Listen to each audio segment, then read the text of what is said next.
አዳዲስ ፊልሞችንና ለየት ያሉ ታሪኮችን ቶሎ እናቀርብላችኋለን። እናንተም ላይክ በማድረግና ቻናሉንም ሰብስክራይብ በማድረግ ቤተሰብ ይሁኑ። ፊልሙ የሚጀምረው ሊሳ የምትባል ማሳደጊያ ውስጥ ያደገችና ልጅ እያለች በደረሰባት የእሳት አደጋ ምክንያት ጭንቅላቷ ላይ ጠባሳ ያለባት ልጅ እያየን ነው። ቁስሏን ለመሸፈን የምትጠቀመው ዊግም ሰዎች በተለየ መንገድ እንዲመለከቷት ያደርጋታል። ለብዙ ዓመታት የተሳቀቀች ኖራም አዲስ ትምህርት ቤት ገብታ ህይወቷን ለመቀየር ብትሞክርም እንደገባች ግን ተማሪዎቹ በሙሉ ዊጓ የውሸት መሆኑን ስላወቁ ለምን እንዳደረገችው ግራ እየተጋቡ ማፍጠጣቸውን ይጀምራሉ። ክፍሏ እንደገባችም ሄ የምትባል ቆንጆ ጎበዝና ተጫዋች ሁሌም ቢሆንም ሊጠብቋት ዝግጁ የሆኑ ሁለት ልጆች ከጎኗ የማይለዩት ልጅ ትመለከትና ከራሷ ጋር ታወዳድራታለች። ይሄ ቤተሰቦች ከውጪ ሲታዩ ደስተኛና ስኬታማ ቢመስሉም በውስጣቸው የያዙት ሚስጥር ቢወጣ ግን ሁሉንም ነገር የሚያጠፋ ነበር። ሊሳም ሄሌ በጣም ቂም ይዛባት ስለነበረ ጸጉሯ ላይ ያደረገችውን እስክሪብቶ ታወልቅባትና ታስታውሽኛለሽ? አይ የምንተዋወቅ አይመስለኝም። ከትምህርት ስትወጣም ዊጓ ተንሸራቶ ያዩ ልጆች ማሾፋቸውን ጀምራሉ። መጥፎ እንደምትሸት ሲነግሯትም እያለቀሰች ወደ ማሳደጊያዋ ትመለሳለች። በነጋታውም ሄ ልትጠይቃት ተወሰንና ልታናግራት ብትሄድም ሄ ግን ችላ ትላታለች። በዚህ ተናዳ ስትጮህባትም ይሄ ጓደኛ የሆነው ያን ወደ ሊሳ ጋር ሄዶ ፊቷ ላይ ብር ያስቀምጥላትና ከዚህ በኋላ ሄን ማስቸግርሽን አቁሜ እሺ ሲላት ሁሉም እስክታለቅስ ሲጠብቀዋት እሷ ግን ተነስታ በቦክስ ትመታውና ብሩንም ፊቱ ላይ ተወረውርለታለች። ወደ ሄ ጋር ሄዳም ለማኝ ነው እንደሚመስልሽ ያንቺን የቆሸሸ ብር አልፈልገውም እሺ ብላ ትወጣለች። ትንሽ ቆይቶም ያን በድጋሚ ቆሞ ሲጠብቃት ሌላ ጥል ያነሳል ብላ ብትጠብቅም እሱ ግን እንዳደነቃት ይነግራታል። ሄ ለምን ይሄንን ያህል እንደምትጠላት ግራም ያጋባታል። ለማጣራት ስትከተላትም ሊሳ ስላየቻት ወደ ጥግ ተወስዳትና ጠባሷን ከፍታ ስታሳያት ትደነግጣለች። ከዓመታት በፊትም አብራት ማሳደጊያ ውስጥ የነበረችው ጓደኛዋ እንደነበረችና ከእሳት አደጋው በኋላ ግን ሄ ለሌላ ቤተሰብ እንደተሰጠች ሊሳ እሳቱን ያስነሳችው እሷ ስለመሰለቻት እንደምትጠላትም ታስታውሳለች። አንቺ ተንደላቀቀ ህይወትሽን ስትኖሪ እኔ ግን አውሬ እየተባልኩ ነው ስኖር የነበረው። ያላየሁት ስቃይ እንኳን አልነበረም። አሁን ግን ያንቺ ተራ ነው። እኔ ያየሁትን በሙሉ እንድታዩ ነው የማረግሽ ብላትም ትሄዳለች። በቀጣዩ ቀንም ጣራው ላይ ቆማ የበቀል እቅዷን ስታወጣ ሁለት ልጆች መጡና ጸጉርሽ ግን የእውነት ነው በጣም ነው የሚያስቀው እኮ እያሉ ሲያሹፉባት እናደድና ሁለቱንም ደና አርጋ ቀጥቅጣ ቦታቸውን ታሳያቸዋለች። ማታ ላይ ግን ልጆቹ ሁለት ዱርዬዎችን ቀጥረው መንገድ ላይ ያስቆሟትና ይመቷታል። ተስፋ ቆርጣ እንደምትሞት ስታስበም ያን ይደርስና የቴኳንዶ ችሎታውን ተጠቅመው ሁሉንም ልክ ያስገባቸዋል። እንድትነሳ እጁን ሲዘረጋላትም ለመጀመሪያ ጊዜ ከጎኗ የሚቆም ሰው በማግኘቷ በጣም ደስ ይላታል። እናም ለመጀመሪያ ጊዜም ፍቅር የያዛት ይመስላታል። ፍቅሯን ለመግለጽም ስጦታ ትሰጠዋለች። እሱ ግን ከጓደኛው ጋር አስቀያሚና ችግር ፈጣሪ እንደሆነ ሲያወራት ሰማውና ወደ በቀል እቅዷ ትመለሳለች። ለሄም አብረውሽ የሚዞሩት እራሳቸው እንደ መላክ የሚቆጥሩት ወንዶች የማይረቡ ቆሻሻ እንደሆኑ እወቂው እሺ ትላትና ከክፍል እንደወጣችም ወደ ያንቤ ስትሄድም ሄግን ትከተላታለች። ሊሳ ወደ ውስጥ ስትገባም ያለ ሄ ፍቅሩን ለመግለጽ ያዘጋጀውን ሰርፕራይዝ ታየውና ሄ እንደምትወድህ አስበህ እንዲሆን ብቻ እሷ ከራሷ ውጪ ማንንም የምትወድ አይመስለኝም እያለችው እጇ ላይ ያለውን ጌጥ የሄ ስለመሰለው ሊቀበላት ስታገል ዊጓም ይወልቅባታል።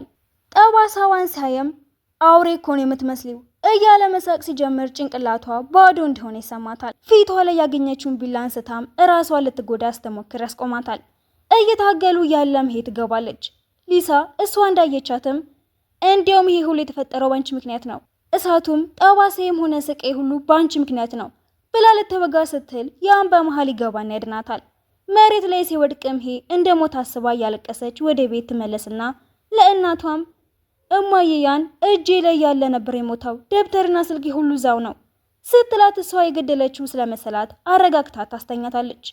ጠዋ ስትነሳ ደብተርና ስልኳን ፊቷ ታገኘዋለች። ቲቪ ላይም የነያን ቤት በእሳት እንደነደደ ትሰማና እናቷ እሷን ለማዳን ብላ እንዳደረገችው ይሰማታል። ደግ ብላ ያሰበቻቸው ወላጆቿ ራሱ እንደሚታዩት እንዳልሆኑም ማመን ትጀምራለች። ሊሳም የተቃጠለው ቤት ጋር ሄዳ እየተንቀጠቀጠች ስለነበረ ፖሊሱ ያስተውላትና እሷንና ያንን የሚቀርቡት ሰዎች ላይ በሙሉ ምርመራ እንዲደረግ ያዛቸዋል። ሄም የተፈጠረውን ነገር መርሳት ስላልቻለች መረበሽ ትጀምርና አባቷም ተረጋጊ፣ ሁሉም ነገር ጊዜው ሲያልፍ ይረሳል ብሎ ያጽናናታል። በራቸው ላይ ፖሊስ ሲያየም መኪና ውስጥ እንድትቆይ ነግሯት ሊያናግራቸው ሲወርድ ያን ይዘውት የነበረውን ጌጥ ታገኘውና አባቷም ንጹህ ሰው እንዳልሆነ ትረዳለች። ፖሊሶቹ ውስጥ ጠይቋትም ቤት እንደነበረች ስትናገር ቤተሰቦቿም ይደግፏታል። ፖሊሶቹ ሲሄዱም ሁሌም እንደሚጠብቋት ቢነግሯትም አይናቸው ላይ ያየችው ነገር ግን ያስፈራታል። ማታ ላይም ስለፈራች ከቤት ለማምለጥ ብትሞክርም በር ላይ ቆመው አስፈሪ ፈገግታን ያሳዩታል። እስከ ዛሬ ስለነሱ ስታስብ የነበረው በሙሉም እንደተሳሳተም ይገባታል። ቤት ውስጥ ድብቅ ክፍል እንዳላቸውም ትደርስበትና ውስጡ ምን እንዳለ ለማወቅ ስለፈለገች ጓደኛዋ ዩን እንዲረዳ ትጠይቀዋለች። እሱም በር ላይ ቆመው ሰው እንዳይገባ ስጠብቅላት ሙሉ ቤቱን ስትፈትሽ ትቆይና በመጨረሻም ቁልፍ ታገኛለች። ወደ ድብቁ ክፍል ስትሄድም አባቷ ልጅ እያለች እንዳትገባ እንዳስጠነቀቃት ታስታውስና ፍርሃቷን ችላ ብላ ቁልፉን አንድ በአንድ ብትሞክረውም የትኛውም ሳይከፍተው ይቀራል። ቤተሰቦቿ ሊመጡ እንደሆነ ስታስታውስም መንሰላል ይዛ ተወጣና በመስኮት ለመግባት ትሞክራለች።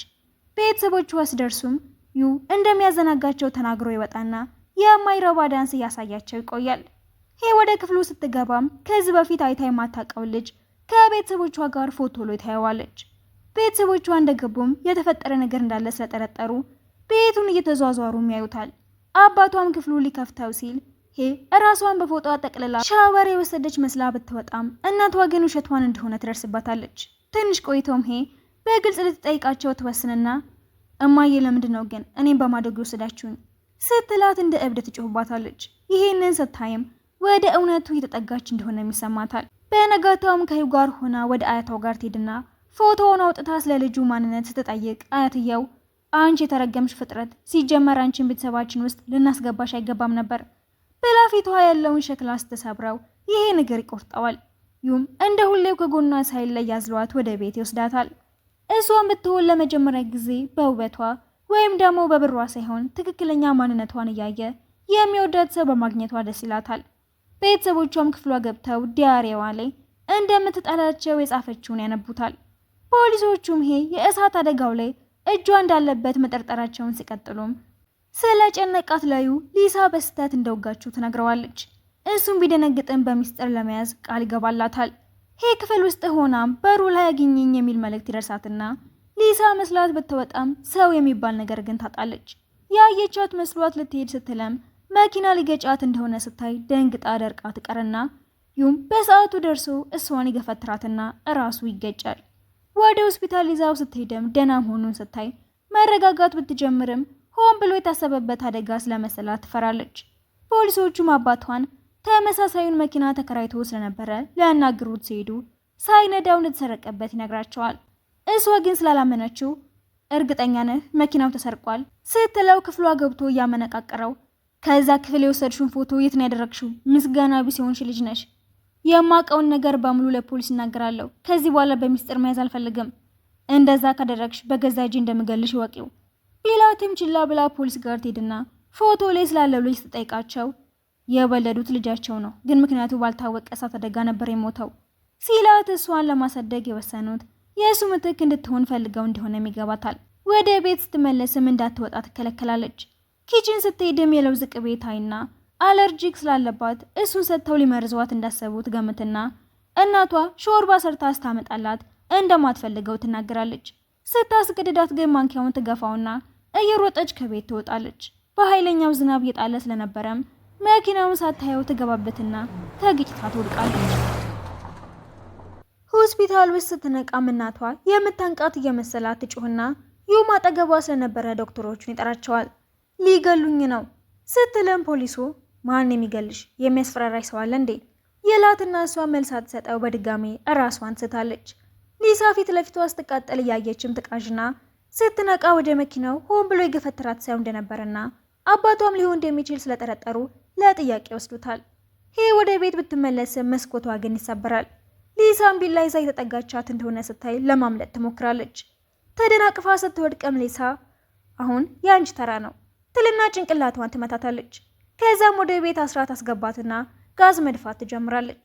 በዛም ሰዓት ያን ይሄና ስትደርሰም በህይወት እንደነበረና እናትየውን ቤተሰቦቹ ሲመጡባት ይሄን እቃዎች ይዛ ከመውጣት ውጪ ምንም እንዳልደረገች እናያለን። ሊሳ ባክሽ አታድርጊው ብላ ስትለምናት ያናገረችው ፖሊስ ውጭ ላይ ቆሞ ታየውና እሷም ሊረዳት መስሏት ደስ ይብላትም እሱ ግን እሳቱን ይለኩስባቸውና መሳቁን ጀምራል። ሊያመልጡ ሲሉም ሊሳን ይዛታል። ልታስለቅቀው ብትሞክረም ሳይሳካላት ይቀራል።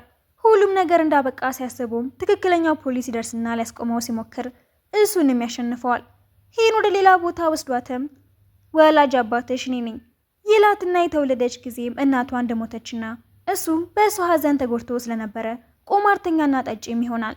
ልጁን የማኖሪያ ብር ስለፈለገም አደጋ አድርሶ የኢንሹራንሱን ብር ለመቀበል ሲሞክር አቃቢ ሕጉ ግን ስለደረሰበት እንዲታሰር ያደርገዋል።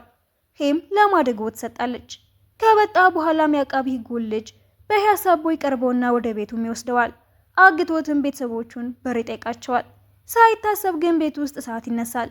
ልጁም በትንሽዬ መስኮት በኩል ያስመልጣትና ለራሱ ሳይወጣ በፊት ቤቱ ፈንድቶ ህይወቱንም በዛው ያጣል።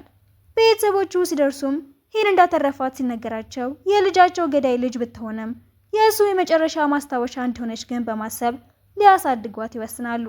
ይገሉኛል ብላ የምታስበው በሙሉም እውነቱ እንዳይታወቅ ለማድረግ የሚያደርጉት ጥንቃቄ እንደነበረ እናያለን።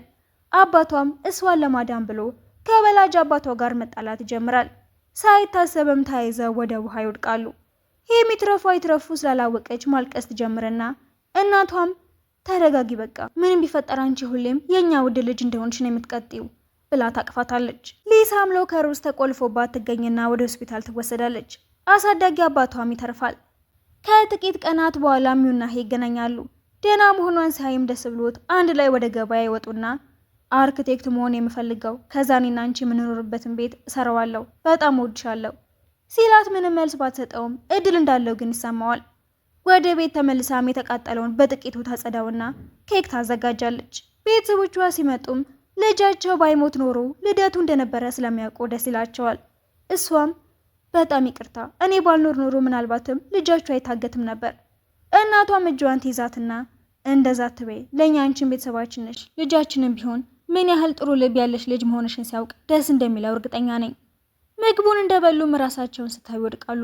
ወላጅ አባቷም እየሳቀ ይመጣና በቃ አሁን እኔና አንቺ ህይወታችንን በደስታ መምራት እንችላለን፣ ግን ብር ያስፈልገናል። የካዝናውን ፓስዋርድ ምን እንደሆነ ታውቂያለሽ? የልደት ቀኔ ነው ትለውና ደጋግሞ ቢሞክርም የልደት ቀኑን ማስታወስ ያቅተዋል። ከብዙ ሙከራ በኋላ ተሳክቶለት ሲከፍተውም ባየው ብርና ወርቅ ብዛት ደስ ይለዋል። ብዙም ሳይቆይ ግን የተመረዘውን መጠጥ ጠጥቶት ስለነበረም ይወድቃል። እያለቀሰች ስታየው ትቆይና ወደ ሳሎን ተመልሳ ለራሷም የተመረዘውን ትጠጣለች። በሀሳቧም ከቤተሰቦቿ ጋር በደስታ ስትኖር ታልማለች። ፖሊሶች ሲደርሱም ሁሉንም ወድቀው ያገኟቸዋል። ከ3 ዓመታት በኋላም ወደ ውጭ ሄደች ከመባሉ ውጪ ስለሷ ማንም ምንም ሳይሰማም ይቀራል። ቤተሰቦቿም ይሁን እንዲያገኛት ይለምኑታል። እሱም እንደ ህልሙ አርኪቴክቸር እየተማረ በየቀኑ እንደናፈቋትና እንድትመለስ መልእክት ቢልክላትም መልስ ግን ሳያገኝ ይቀራል። ሊሳም ከዓመታት በኋላ ቅጣቷን ጨርሳ ስትወጣ ያደረገችው ነገር በሙሉ ከህመሟና ከስቃይ ብዛት እንደሆነ ስለገባው ይቅር ብሎ ይቀበላታል። አንድ ላይ ሆነውም ስለ ያስባሉ። ቤተሰቦችም ትመጣለች ብለው ሁሌ መጠበቃቸውን ይቀጥላሉ። አንድ ቀንም አባቷ በር ላይ የቆመች ይመስለውና ሲወጣም ያያታል። ልጄ እባክሽ ወደ ቤት ተመለሺ ብሎ ያስቆማትና ወደ ቤት ይወስዳታል። በተደበቁ ሚስጥሮች ምክንያት ፈርሶ የነበረው ቤተሰባቸውም በፍቅርና በይቅርታ ሲታደስ እያሳየን ፊልሙ ይጠናቀቃል።